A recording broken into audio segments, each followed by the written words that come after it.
ಮೊನ್ನೆ ತಾನೇ ನಡೆದ ಕಾರ್ಯಕ್ರಮವೊಂದರಲ್ಲಿ ಡಿಕೆ ಶಿವಕುಮಾರ್ ಅವರು ಮಾತನಾಡುತ್ತಿರುವಾಗ ನಟ ಡಿ ಬಾಸ್ ದರ್ಶನ್ ಅಭಿಮಾನಿಗಳು ದರ್ಶನ್ ಅವರಿಗೆ ಜೈಕಾರವನ್ನು ಕೂಗಿದ್ದು ಇದರಿಂದ ಗರಂ ಆಗಿದ್ದ ಡಿಕೆ ಶಿವಕುಮಾರ್ ಅಲ್ಲಿಂದ ಹೊರಡುವಂತ ಪ್ರಯತ್ನವನ್ನ ಮಾಡಿದ್ದರು. ಕಾರ್ಯಕ್ರಮದ ಮಧ್ಯೆ ಡಿ ಬಾಸ್ ಅಂತ ಕೂಗಿದ್ದಕ್ಕೆ ಡಿಕೆ ಶಿವಕುಮಾರ್ ಅವರು ಕೋಪಗೊಂಡಿದ್ದರು.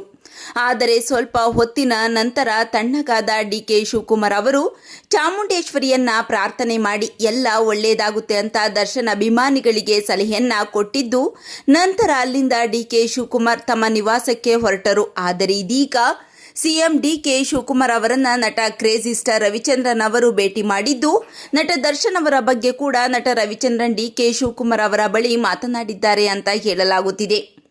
ನಟ ದರ್ಶನ್ ಅವರಿಗೂ ಕೂಡ ಕಾನೂನು ರೀತಿಯಲ್ಲಿ ಜಾಮೀನು ಕೊಡಿಸುವುದಕ್ಕೆ ಸಾಧ್ಯ ಇದೆಯಾ ಅಂತ ನಟ ರವಿಚಂದ್ರನ್ ಸಿಎಂ ಡಿಕೆ ಶಿವಕುಮಾರ್ ಅವರ ಬಳಿ ಮಾತನಾಡಿದ್ದಾರೆ ಅಂತ ಹೇಳಲಾಗುತ್ತಿದೆ. ನಮಗೆಲ್ಲರಿಗೂ ಕೂಡ ಗೊತ್ತಿರೋ ಹಾಗೆ ಡಿಕೆ ಶಿವಕುಮಾರ್ ಮತ್ತು ಕ್ರೇಜಿ ಸ್ಟಾರ್ ರವಿಚಂದ್ರನ್ ಇವರಿಬ್ಬರು ಕೂಡ ಕ್ಲಾಸ್ಮೇಟ್ಸ್ ಆಗಿದ್ದು, ನಿಜಕ್ಕೂ ಕೂಡ ದರ್ಶನ್ ಅವರ ಬಗ್ಗೆ ರವಿಚಂದ್ರನ್ ಅವರು ಮಾತನಾಡಿದ್ರೆ ಪಕ್ಕ ನಟ ದರ್ಶನ್ ಅವರು ರಿಲೀಸ್ ಆಗಬಹುದು ಅಂತ ದರ್ಶನ್ ಫ್ಯಾನ್ಸ್ಗಳ ಆಸೆಯಾಗಿದ್ದು, ಈ ಸಮಯಕ್ಕಾಗಿ ಕಾಯುತ್ತಿದ್ದಾರೆ. ದರ್ಶನ್ ಅವರ ಬಗ್ಗೆ ನಿಮ್ಮ ಅನಿಸಿಕೆ ಅಭಿಪ್ರಾಯಗಳನ್ನು ತಪ್ಪದೇ ಕಾಮೆಂಟ್ ಮಾಡಿ ತಿಳಿಸಿ.